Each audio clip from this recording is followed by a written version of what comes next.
Hello everyone, and welcome to my Young and the Restless official 24 channel. At Society, Lily and Traci catch up and remember Colleen. Their children are precious. Lily confesses that she is certain it is Kane because hers won't even come home for Christmas. Traci assures her the love is there and asks about Kane.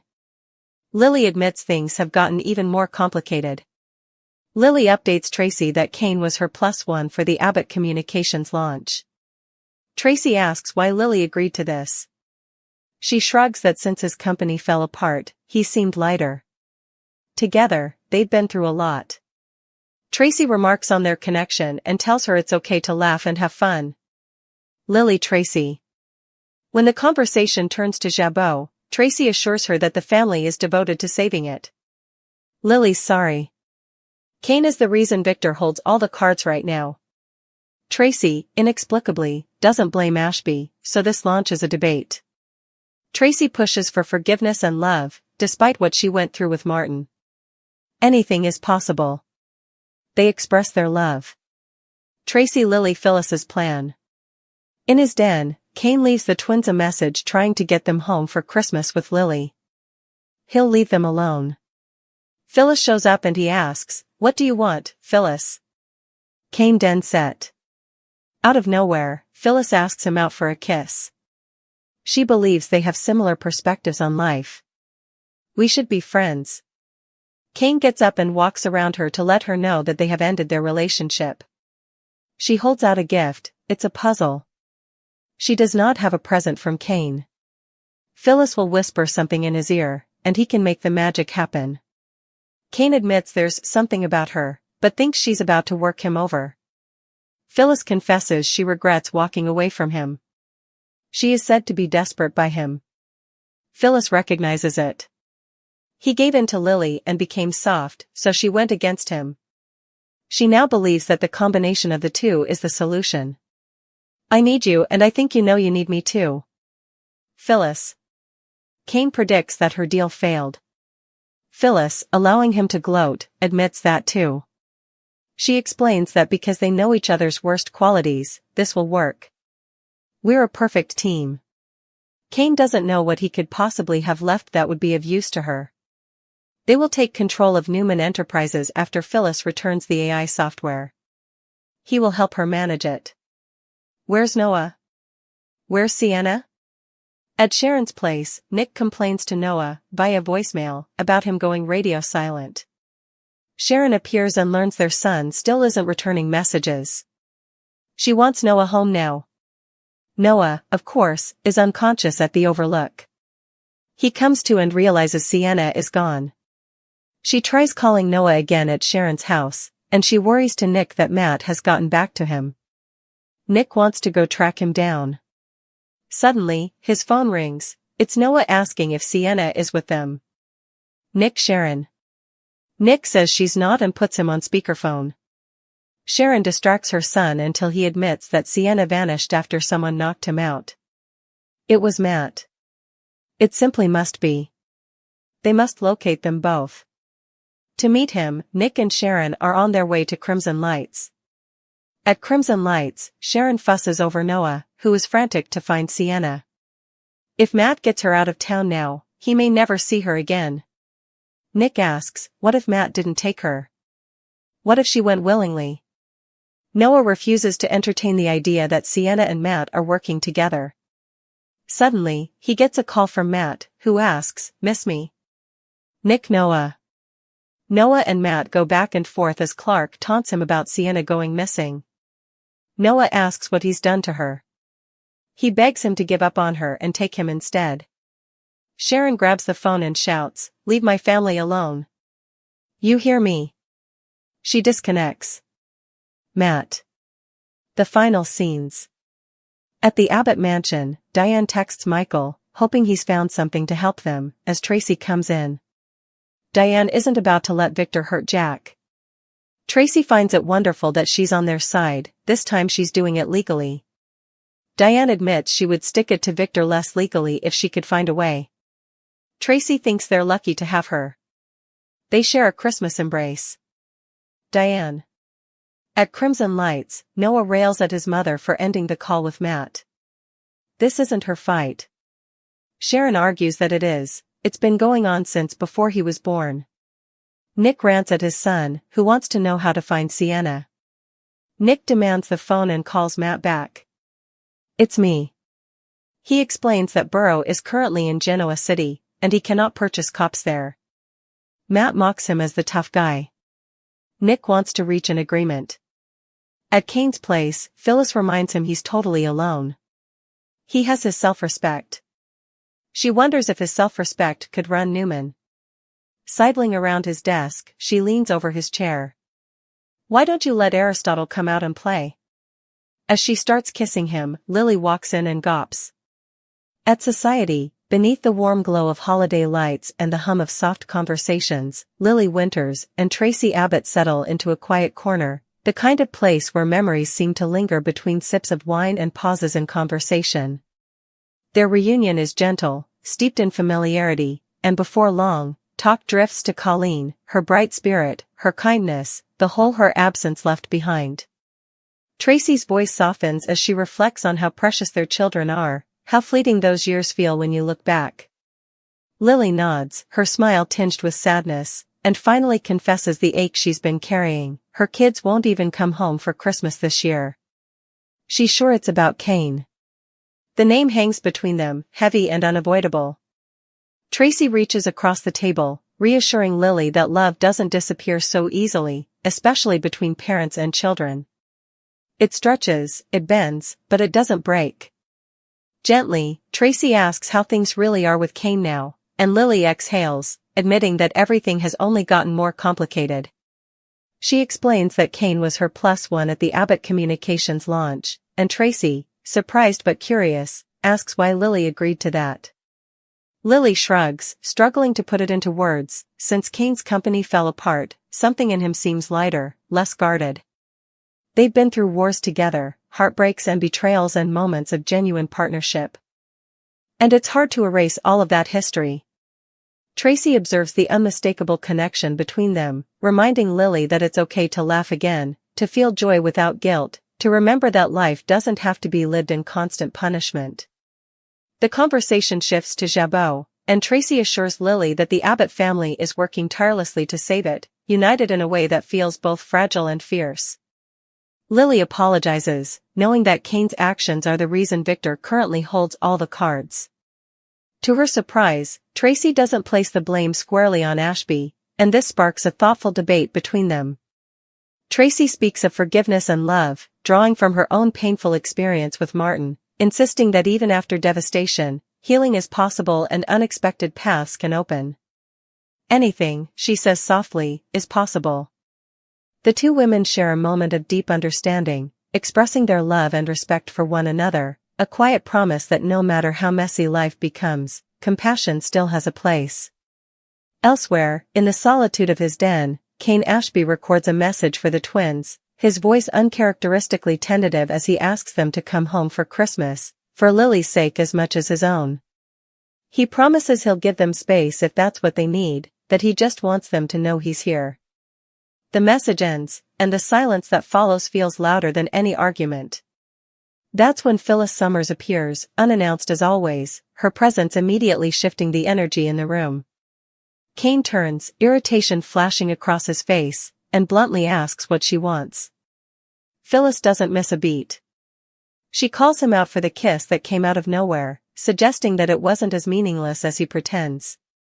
She claims they see life the same way, that they're wired similarly, and proposes, almost casually, that they should be friends. Kane circles her slowly, reminding her that whatever they had is over, done, buried. Phyllis, undeterred, produces a small gift, a puzzle, symbolic and provocative. Kane admits he didn't get her anything, and she smiles, leaning in to whisper that all she needs is for him to say yes, to help her make the magic happen. He concedes there's something about her that pulls him in, but accuses her of trying to work him over. Phyllis shocks him with her honesty, confessing that she regrets walking away from him, that she made a mistake. When he accuses her of being desperate, she doesn't deny it. She explains that she turned against him because he caved to Lily, because he went soft, and now she believes that together, they're the answer. She needs him, she insists, and deep down, she thinks he knows he needs her too. Kane guesses her latest deal fell through, and Phyllis allows him the satisfaction of being right. She lays it all out. This will work because they know the worst of each other, because there are no illusions left. They're a perfect team. Kane scoffs, questioning what he could possibly have left to offer her. That's when Phyllis reveals her real plan. She'll steal the AI software back, and together they'll take over Newman Enterprises. He'll help her run it. The audacity of it all hangs thick in the air. Across town, worry takes hold at Sharon's place as Nick leaves yet another voicemail for Noah, frustrated and increasingly alarmed by his son's radio silence. Sharon joins him, learning that Noah still hasn't returned any messages, and her concern spikes into fear. She wants Noah home now. Unbeknownst to them, Noah lies unconscious at the Overlook, stirring at last as pain and confusion flood back. He realizes immediately that Sienna is gone. Back at Sharon's, she tries calling him again, her voice tight with anxiety, and confides to Nick that Matt must have gotten to him again. Nick doesn't hesitate, he wants to go find their son. Just then, the phone rings. It's Noah, asking if Sienna is with them. Nick tells him no and puts the call on speaker. Sharon launches into a furious lecture, only to freeze when Noah reveals he was knocked out and that Sienna disappeared while he was unconscious. It was Matt, Noah insists. It has to be. Panic sets in as they agree they need to find both of them, and Nick and Sharon rush to Crimson Lights to meet Noah. There, Sharon fusses over him, her maternal instincts in overdrive, while Noah spirals, terrified that if Matt gets Sienna out of town, he may never see her again. Nick tries to ground him, asking the question Noah doesn't want to hear: what if Sienna didn't go unwillingly? Noah flatly refuses the idea that Sienna and Matt could be working together. Then Noah's phone rings. It's Matt. Miss me? He taunts. The conversation quickly escalates, Matt reveling in Noah's fear as he dances around the truth about Sienna's disappearance. Noah begs him to let her go, offering himself in her place. Sharon grabs the phone, unleashing her fury and ordering Matt to leave her family alone before hanging up. The tension ripples into the final moments of the night. At the Abbott mansion, Diane Jenkins Abbott texts Michael, hoping he's found something, anything, to help them protect Jack from Victor. Traci enters, and Diane declares she won't let Victor hurt Jack, not again. Traci finds it remarkable that Diane is firmly on their side this time, and doing everything by the book. Diane admits that if she could find a way to take Victor down less legally, she'd consider it, but for now, she's committed to doing this right. Traci tells her they're lucky to have her, and the two women share a heartfelt Christmas embrace, united by loyalty and resolve. Back at Crimson Lights, Noah explodes at Sharon for ending the call with Matt, insisting it wasn't her fight. Sharon fires back that it absolutely is. This battle has been part of their lives since before Noah was born. Nick steps in, demanding Noah's phone and calling Matt himself. Calm but lethal, Nick informs him that Burrow is now in Genoa City, that Matt won't be able to buy off the cops here. Matt mocks him, calling him the tough guy, but Nick doesn't flinch. He wants to make a deal.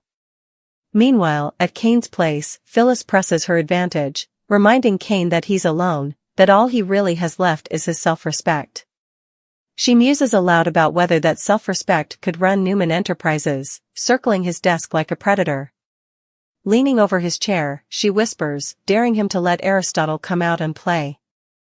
As she begins to kiss him, the door opens, and Lily walks in, stopping short as she gapes at the sight before her, the betrayal landing like a devastating Christmas nightmare just as the season of forgiveness is supposed to begin. Lily froze in the doorway, her eyes widening as she took in the scene before her.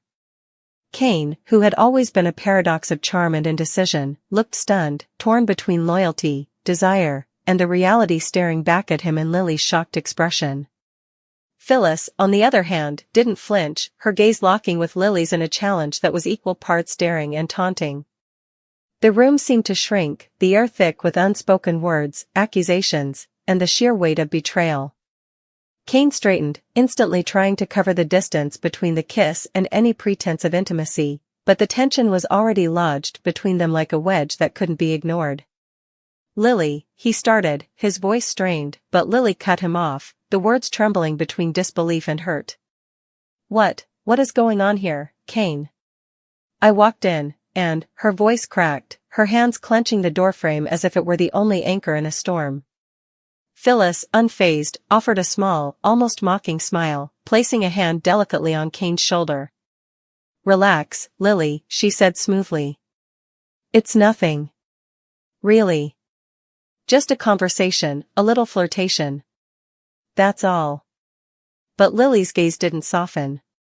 She saw too much, felt too much, and every suppressed emotion came crashing forward. "Nothing?" she demanded. "Kane, her voice caught. Kane stepped forward, a hand raised as if to plead for calm, but Lily's own instincts to protect herself, to protect the fragile bond they still shared, surged. "No," she said firmly. Don't even try to explain right now. I can't." Her eyes, glossy with the threat of tears, darted between the two of them. "You've crossed a line." Phyllis tilted her head, a calculated tilt, sensing the crack in Lily's composure. "Line," she said, almost teasingly. "I thought there were no lines left between you two." Kane's chest tightened. He felt caught, suffocating, between the pull of the past with Lily and the undeniable spark with Phyllis that had never fully faded. He opened his mouth, but words felt insufficient, inadequate. He wanted to explain, to confess that this had nothing to do with abandoning Lily, nothing to do with betraying the life they had shared, and everything to do with the complicated chaos of their hearts, but the sound of his own voice felt hollow in the charged air of the room. Lily's fingers dug into the frame of the doorway, her knuckles pale. "I can't believe this," she whispered. "After everything, after what we've been through. And at Christmas." Phyllis, sensing her moment, moved closer to Kane again, her voice dropping to a conspiratorial whisper. "You and I both know this," she murmured. "We're unstoppable together. The world has always underestimated us. Now, it's time to take what's ours." Kane glanced at her, torn, and then finally looked at Lily.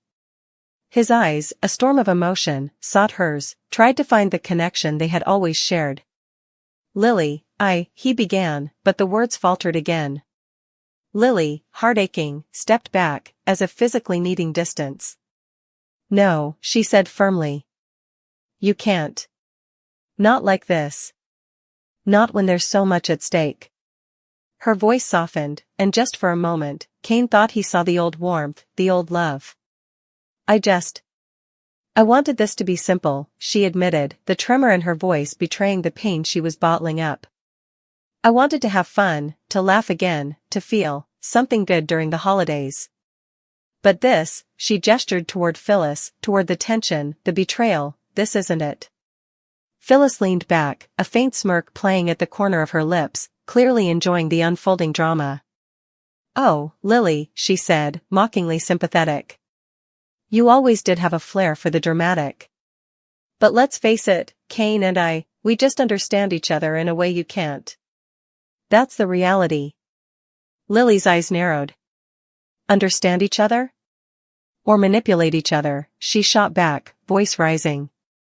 The room seemed to vibrate with the intensity of the moment, every word heavy with accusation and desire and heartbreak. Kane stepped forward, the weight of responsibility pressing down on him like never before. "Stop it," he commanded, voice low but firm. "Both of you. Stop.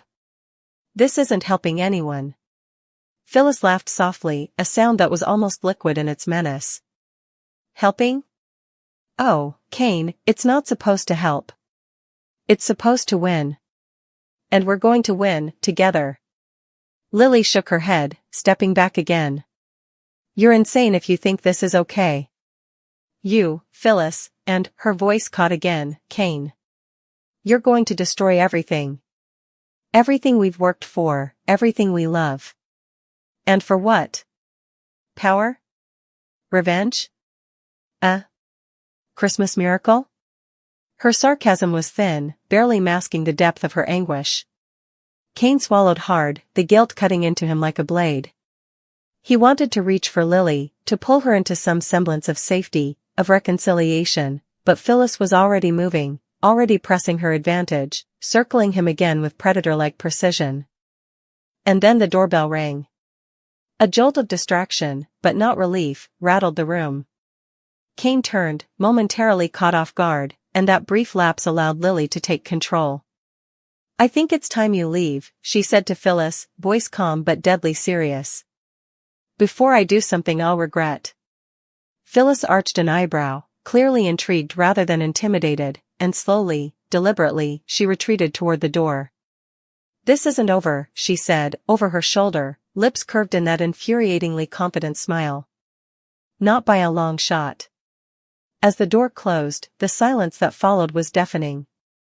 Kane sank into a chair, head in his hands, the magnitude of the situation pressing down on him like an anchor. Lily remained by the doorway, arms crossed, struggling to breathe, to process the whirlwind of betrayal, passion, and complicated love. After a long moment, she spoke, voice barely above a whisper. We can't let this happen, Kane. Not again." He looked up, eyes meeting hers, pleading, remorseful. "I know, Lily. I don't know what to do. I never wanted this. Before he could finish, his phone buzzed. He glanced at it, heart skipping a beat as he saw a message from the twins. Their location. They were safe, but alone. Christmas, family, responsibility, they all collided in that instant. The weight of everything, every choice, every mistake, pressed down harder than ever. Meanwhile, at Crimson Lights, Noah, Sharon, and Nick were in a heated debate, tension mounting with each passing minute. Noah's frustration boiled over, his fists pounding the table. "Why did you hang up on him, Mom? I needed that call. Sienna, she's out there, and we're sitting here." Sharon